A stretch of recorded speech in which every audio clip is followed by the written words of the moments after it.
Good morning students, मैं हूं आपका मैथ टीचर विवेक मेवाड़ा।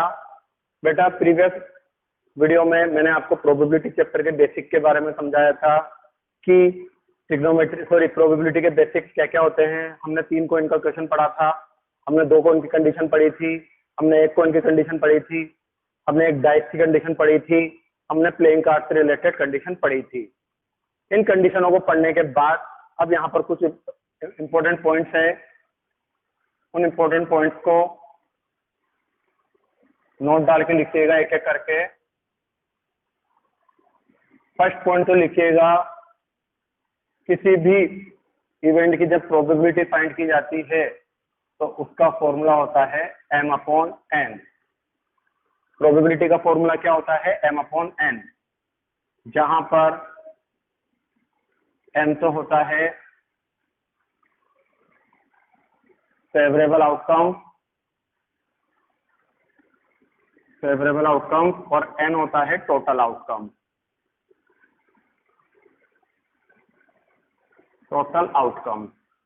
तो प्रोबेबिलिटी निकालने का फॉर्मूला होता है m/n, जहां पर m होता है फेवरेबल आउटकम और n होता है टोटल आउटकम। किसी भी चीज की प्रोबेबिलिटी नहीं आने की प्रोबेबिलिटी, ये मैंने इसके ऊपर डैश लगा दिया। ये डैश रिप्रेजेंट कर रहा है नोट को। तो नहीं होने की प्रोबेबिलिटी हमेशा इस फॉर्मूले से निकालोगे। नहीं होने की प्रोबेबिलिटी होती है 1 में से माइनस कर दो होने की प्रोबेबिलिटी को। तीसरी चीज, प्रोबेबिलिटी की वैल्यू अगर 0 हो तो उसका नाम होता है इम्पॉसिबल, और अगर किसी की प्रोबेबिलिटी 1 आ जाती है तो उसको कहते हैं श्योर प्रोबेबिलिटी। इम्पॉसिबल प्रोबेबिलिटी और श्योर प्रोबेबिलिटी, 3 पॉइंट हो गए। फोर्थ वाला पॉइंट है, प्रोबेबिलिटी की वैल्यू हमेशा जो आपका इस चैप्टर के अंदर जो आंसर होगा, इस फोर्थ वाले पॉइंट का मतलब समझिए। आप इस पूरे चैप्टर को पढ़ लीजिए। इस चैप्टर का मतलब यह हुआ, इस पॉइंट का मतलब कि प्रोबेबिलिटी की वैल्यू कभी भी 1 से ज्यादा नहीं होगी। अगर 1 से ज्यादा आ जाए मतलब आपका आंसर गलत है। प्रोबेबिलिटी की वैल्यू कभी भी 0 से छोटी नहीं होगी। कहने का मतलब, अगर प्रोबेबिलिटी कभी नेगेटिव में आ जाए मतलब वो चीज गलत है। प्रोबेबिलिटी की वैल्यू अगर नेगेटिव में आ जाए तो वो गलत है। प्रोबेबिलिटी की वैल्यू अगर 1 से बड़ी आ जाए तो वो चीज भी गलत है। प्रोबेबिलिटी चैप्टर के अंदर जो आपका आंसर होगा, उसकी आंसर ये फिक्स रेंज है। 0 हो सकता है, 1 हो सकता है। 0 होता है तो इम्पॉसिबल, 1 होता है तो श्योर, और 0 और 1 के बीच के जितने भी नंबर होते हैं उन्हीं के बीच में आपका आंसर होगा। प्रोबेबिलिटी 1 से ज्यादा नहीं होती, प्रोबेबिलिटी 0 से कम नहीं होती। क्लियर है? इस पॉइंट का मतलब प्रोबेबिलिटी नॉट मोर देन 1 और नॉट लेस देन 0। 0 से छोटी नहीं, 1 से ज्यादा नहीं। क्लियर है स्टूडेंट? अब आप यहां पर इन 4 पॉइंट्स को लिखने के बाद मैं आपको इसका एक एग्जांपल एक्सप्लेन करता हूं। एक एग्जांपल के थ्रू आप इस फॉर्मूले को समझिएगा। एक एग्जांपल के थ्रू मैं आपको इस फॉर्मूले को आपको यहाँ पर एक्सप्लेन करने की कोशिश करता हूँ। ऐसा करते हैं, अपन लेते हैं 2 कॉइन का क्वेश्चन लेते हैं। सबसे पहले 2 कॉइन का क्वेश्चन लेते हैं और क्वेश्चन इस तरह से आता है, 2 coins are tossed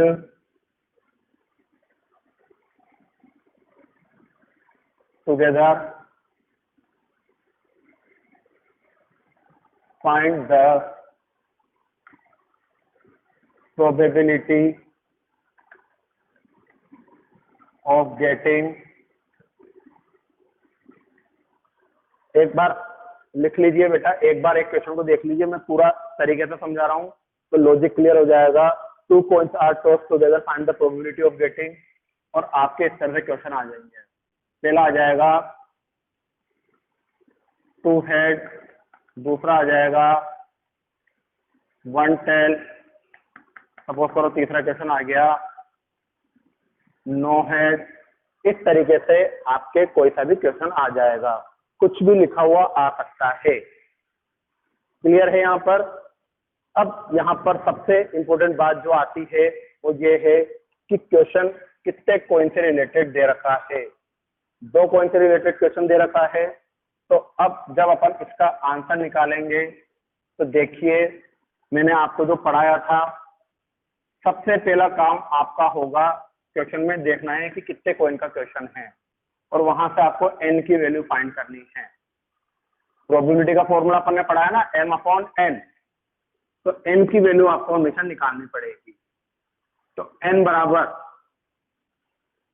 n को कहते हैं टोटल आउटकम। क्या कहते हैं इनको?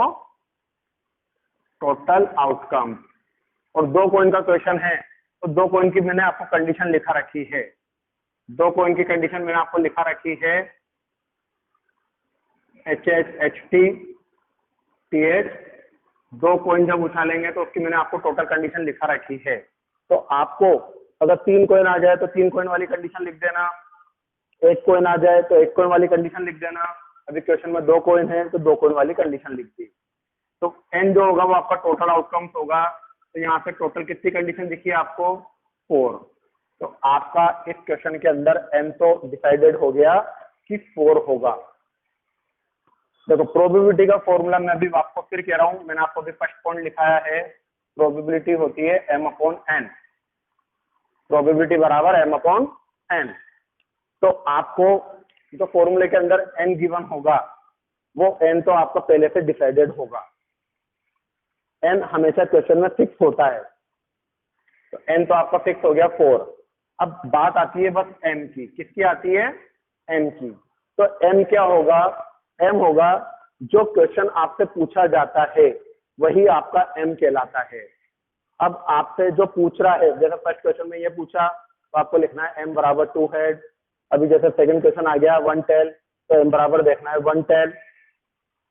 तो m का मतलब होता है फेवरेबल आउटकम, और जो चीज हमसे पूछी जाती है वो चीज होती है फेवरेबल आउटकम, और जो चीज हमको गिवन देती है वहां से हम निकालते हैं टोटल आउटकम। तो अब देखिएगा, n आपको मिल चुका। अब आपका यहां से आंसर देखिएगा, पहला दे रखा है 2 हेड 1 टेल। फर्स्ट क्वेश्चन क्या दे रखा है? m बराबर हो गया 2 हेड। तो जो चीज पूछता है वही आपका m बन जाता है। सेकंड दे रखा है 1 टेल, और थर्ड दे रखा है 9 हेड। क्लियर है स्टूडेंट? ओके, अब देखिएगा, m बराबर 2 हेड। तो आप यहां से m लिखोगे, ये कर्ली ब्रैकेट बनाओगे, और यहां पर देखकर आपको ये देखा आपने m बराबर 2 हेड, तो आपको डायरेक्ट यहां से कहां जंप मारना है? इन कंडीशन के ऊपर 2 हेड। अब इस कंडीशन में देखिए कि आपको दोनों सिक्कों पर हेड कितनी बार दिख रहा है? 2 हेड। मतलब दोनों सिक्कों पर हेड कब आ रहा है? तो हमको बस यहाँ पर एक ही ऐसी कंडीशन दिख पा रही है जहां पर दोनों कॉइंस के ऊपर हेड आ रहा है। तो आपका यहां से m कितना बना? इतनी एक ही कंडीशन दिख पा रही है हमको, तो हमारा फेवरेबल आउटकम कितना हो गया? 1। हमको इन टोटल 4 कंडीशन में से एक ही कंडीशन ऐसी मिल पा रही है जिस पर दोनों पर हेड है। एक ही कंडीशन ऐसी है जिस पर दोनों पर हेड है, तो हम प्रोबेबिलिटी का फॉर्मूला लिखेंगे m/n। तो m की वैल्यू तो फर्स्ट वाले क्वेश्चन में 1 है, और n मैंने आपको बोला था हर क्वेश्चन में 6 है। तो n कितना हो गया? 4। तो आपका फर्स्ट वाले का आंसर हो गया 1/4, और 1/4 1 से छोटा होता है। मैंने आपको ये बात भी बोली थी, प्रोबेबिलिटी हमेशा 1 से छोटी होनी चाहिए। अब इस वाले क्वेश्चन में बोला है 1 टेल। वापिस से आपको बस क्वेश्चन देखना है, और क्वेश्चन देखते डायरेक्ट कंडीशन पर आना है, टोटल आउटकम्स पे। अब देखिए 1 टेल कितनी बार दिख रहा है? यहाँ पर एक भी बार टेल नहीं दिख रहा, इसमें हमको एक बार टेल दिख रहा है, इसमें हमको एक बार टेल दिख रहा है, इसमें हमको 2 बार टेल दिख रहा है। लेकिन क्वेश्चन में क्या बोला है? बस एक ही बार टेल दिखे। तो ऐसी कौन कौन सी कंडीशन हो गई? ये दोनों, जिस पर मुझे एक ही बार टेल दिख रहा है तो क्या लिख दिया, एक कंडीशन तो HT और दूसरी कंडीशन TH। तो टोटल कितने फेवरेबल आउटकम्स दिखे? 2, एक आउटकम और ये दूसरा आउटकम। तो फेवरेबल आउटकम्स होगा 2। प्रोबेबिलिटी का फॉर्मूला होता है M/n। तो n की वैल्यू इस क्वेश्चन में 2 हो गई और n तो क्वेश्चन में 6 है 4। तो 2 कटा 1 टाइम्स, 4 कटा 2 टाइम्स, तो आपका आंसर हो गया हाफ। और हाफ हमेशा 1 से छोटा होता है। मैंने आपको बताया था कि प्रोबेबिलिटी की वैल्यू कभी भी 1 से ज्यादा नहीं होनी चाहिए। तो 1/2 को अपन लिख सकते हैं 0.5 और 0.5 1 से छोटा होता है। अगला है नो हेड, एक भी हेड ना हो। यह कंडीशन लिख लीजिए, मैंने कंडीशन इरेज कर दी। तो बताइए इन 4 कंडीशनों में से ऐसी कौन सी कंडीशन है जिनमें आपको एक भी बार हेड नहीं दिख रहा? तो आप देखोगे कि सर एक ही ऐसी कंडीशन बन पा रही है, इसमें भी हमको हेड दिख रहा है, इसमें भी हमको हेड दिख रहा है, इसमें भी हमको हेड दिख रहा है। ये एक ही ऐसी कंडीशन है जिसमें हमको हेड नहीं दिख रहा। क्वेश्चन का मतलब क्या? नो हेड, एक भी हेड ना हो। तो एक ही ऐसी कंडीशन है जिसमें हमको हेड नहीं दिख रहा, एक ही ऐसी कंडीशन है। तो प्रोबेबिलिटी का फॉर्मूला M/n, m की वैल्यू 1 और n की वैल्यू क्वेश्चन में 64। तो इस तरीके से मैंने बस आपको यहाँ पर एक एग्जाम्पल लेके समझाया है। इस एग्जाम्पल के थ्रू मैं आपको अब एक्सरसाइज आगे सोल्व कराऊंगा। बस ये प्रोबेबिलिटी क्या होती है मुझे यह समझाना था आपको। तो इस एग्जाम्पल के थ्रू मैंने आपको समझा दिया है। नेक्स्ट वीडियो से हम इसकी एक्सरसाइज को सोल्व करेंगे। Okay, goodbye students, have a nice day.